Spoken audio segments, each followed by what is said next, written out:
আমাকে মৃত্যুর হাত থেকে মা স্বয়ং তুলেছে। আমি পাণ্ডবেশ্বর এরিয়া কোট্টাজি প্রজেক্টের সিনিয়র সার্ভেয়ার ছিলাম। আমি আন্ডারগ্রাউন্ডে খাদে নামি, নেমে আন্ডারগ্রাউন্ডে রানিং বেল্টে আমি পড়ে যাই।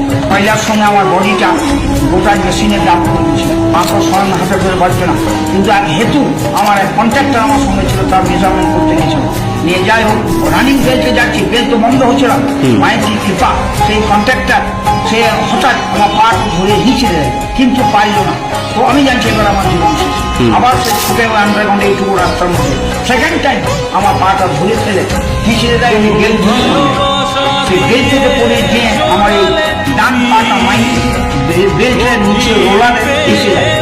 মাইনিং সুট অফ 2 পিস, পাটা কাটা উচিত ছিল, পা আমার অক্ষত। ওই আন্ডারগ্রাউন্ড অফিসে ম্যানেজার একে আমার যে সকল তাদের কাছে খবর, একে পুলিশ নিজেকে খাতে গিয়েছে। এবং আমার যে টেপ মেজারমেন্টের সেই টেপটা বেল্টটা কয়লার সঙ্গে গিয়ে সিএইচপিতে পড়েছে, সে বলেছে। আমি যখন উঠে আসি তখন বলছি, কি করে তুমি মারছি, ধন্য তোমার মা। নিজে ব্যক্তিগত আমার স্বয়ং মা আমাকে প্রাণ দিয়ে